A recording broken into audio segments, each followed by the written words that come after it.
So after God knows how long, finally a video on my Razer Atrox personal arcade stick, which for those of you who have been waiting, I'm sorry. I'm sorry it took so long. Just life came up and had personal stuff I had to do to make this everything I wanted. But here we go. Right off the bat, I replaced the joystick with a JOS quick release link so I can put it on and off super easy, which makes my life super easy for traveling. The lock switch is fully functioning with the new PCB I put in here. I put I put a PS360 PCB board in here and replaced the original Xbox One. The original Xbox One is in a different arcade stick for a friend, so he has dual wielding capabilities. The last two buttons, I switched the tops out, so it's like fully black, then my triples are white to match my white ball top, which, by the way, I took 2000 grit sandpaper, and I just move this over here so you can see it, and I smoothed it out so the little line here that's typically on these is gone. It's super smooth. And it's also more of a powdery snow because it's, oh look, here's the moon, here's two more moons because, I'm a Scorpio, water element, water bender, water tribe for life, yeah. Changed the artwork to a Street Fighter Alpha 2 Ryu background because, yeah, that's super pretty and water element.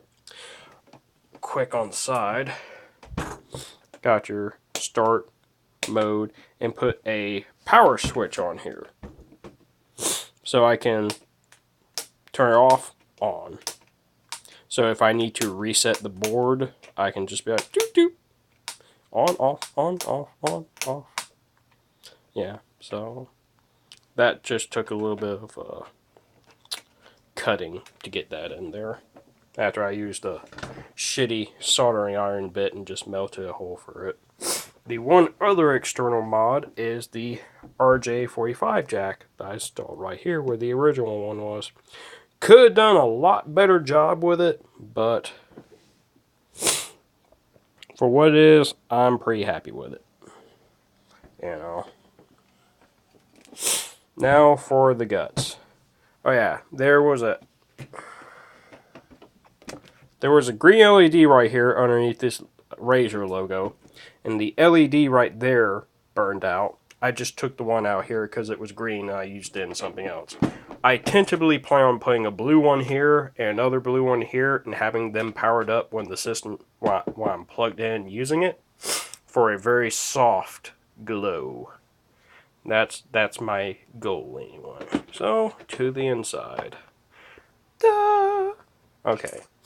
First of all, go up. Oops. Give me a second. Don't mess with me, play mat, mouse pad mat.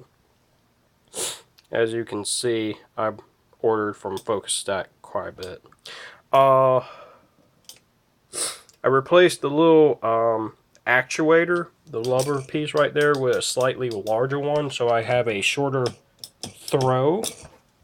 So yeah, this square gate is from a Quamba, which is actually slightly smaller than the original one. So I literally have a shorter throw in every direction for wherever I need. So I can do Soyukins and Hodokins slightly quicker. Makes my life easier. Daisy chain for the ground wire. Replace all the wires with new colors because I gave the old ones to a friend. The PS360 board is in here. I'm not going to open up to show you because it is kind of different. It is very difficult to get it in there and try to remove it. But I have everything neatly wired in there. This is ground wire. This is a ground wire that I've soldered onto the board up here with the lock switch that everything goes into from the start and home button. Start mode / home. No, start mode, home button, something else. So when I flip that switch, they're dead. They don't work. So no problems. All the buttons are correctly hooked up. You probably see this blue and black cable over here. It's like, oh, what's with that? Well, it goes from there around to in here, which has a Hopkins Sega Genesis PCB, which I've cut down and solder the connections to. There's power, there's ground, and a bunch of other ones. So, and here's the little cable connected. I have all the wires on here dual connected to the PCB here. So this runs into here, into the buttons. So this is fully functioning for the Sega Genesis, which, because it's a Hopkins Sega Genesis controller PCB, it works for the Sega Genesis, Sega Master System, 32X, and Sega CD consequentially. So four gaming console situations right there. Awesome. This was what you hold the wire, like the original cable in. I've just used it as a housing. There we go. Also made a little notch there for where I connect the wire to this. I will get more onto the wire in a second. This is the home button, which I did that way because for Sega Saturn compatibility, you have to connect the home button to one of the pins. So I set it up so I can switch between home button and non-home button for Saturn compatibility, but unfortunately having problems. And this is ground, which I have quick disconnected. It's also another thing of having quick disconnects. If I need to get to this, I just pop it off for a great deal of ease. You're probably seeing this red wire and this orange wire. Basically, excuse me, this little setup right here is legitly the RJ45 line. For Dreamcast and USB controllers and most of the consoles, they all use the same line to the PCB for power. So I've spliced on to the RJ45 Ethernet cable a little quick disconnect so I can connect them into the on-off switch. So if I want to reset my PCB, I can just kill the power and turn it back on without having to unplug from the system. Groovy, right? And down here, got a little cloth to wrap my my joystick in so it doesn't rattle.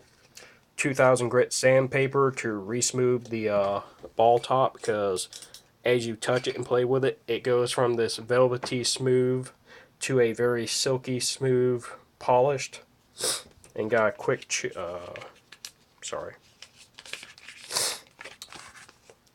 quick cheat pad for the Xbox, for the PS360 PCB of, oh hey, how to change from left stick, right stick to D-pad, and which buttons enable backwards capability. So, yeah. And if I need to change something, you know, click a little screwdriver that came with it. Pretty much all the modification is new board, new wiring, new square gate, new actuator, new ball top, new shaft, new buttons, power thing, new plug-in, two new PCBs. So yeah, move this out of the way. Super happy with it. I'll just go for the wires real quick and explain. This is the original wire that came with it. USB wire. It was not a RJ45 jack. It was a plug-in metal screw-on thing. I can't remember how to describe it. Don't have it anymore. But I basically just cut the tip off and put a Ethernet plug on the front of it. I made this myself. So, yeah. This is good. This allows me to have PC, PS3, Xbox 360 compatibility. So, yay. Actually, get the wires up here. And this plus this USB to original Xbox allows me to have original Xbox compatibility. This cost me like $1 on Amazon. Works perfectly.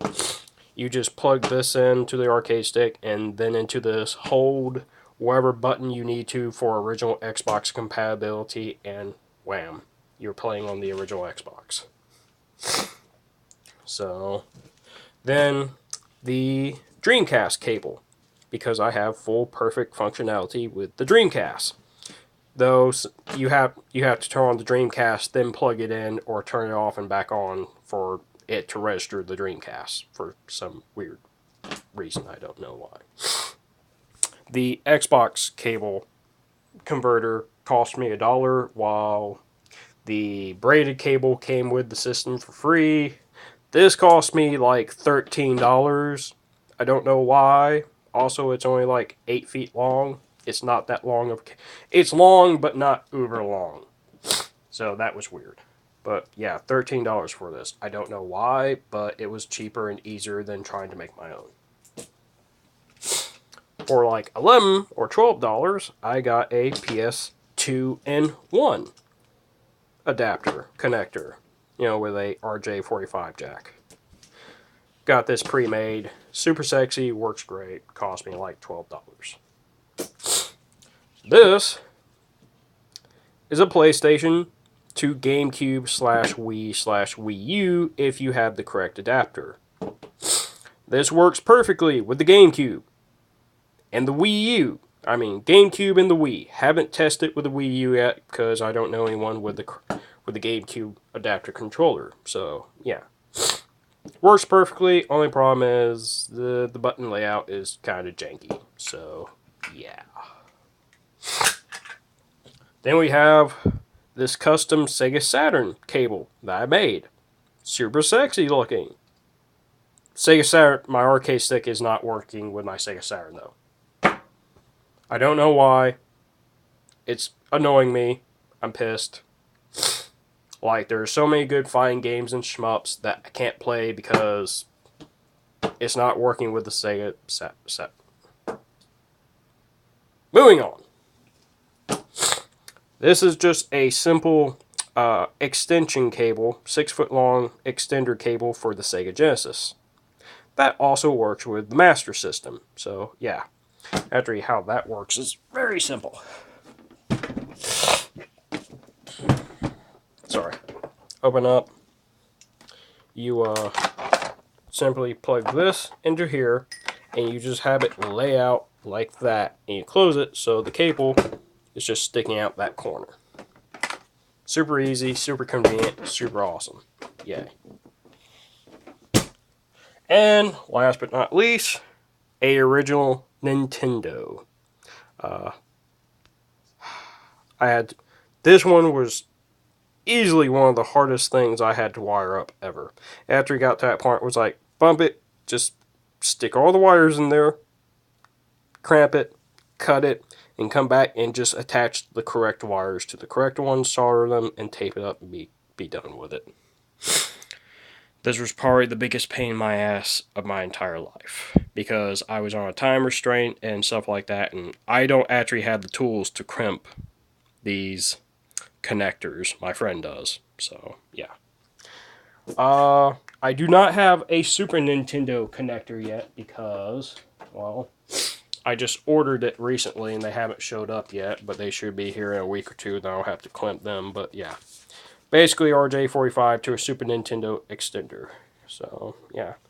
So, PS3, so PS1, 2, and 3, Xbox, the original, 360, Dreamcast, Nintendo, Super Nintendo, and Sega Genesis, Master System, 32X, and CD. Those are all the systems I'm compatible with. I wish I could play on the Sega Saturn, but it's not working. Wish I could play on Xbox One, but that's only for Killer Instinct. And PS4 compatibility is super weird. I don't know what's going on with it. But for everything else, works great. So, hope you liked this video. Sorry for making you wait. And, yeah, have a great day.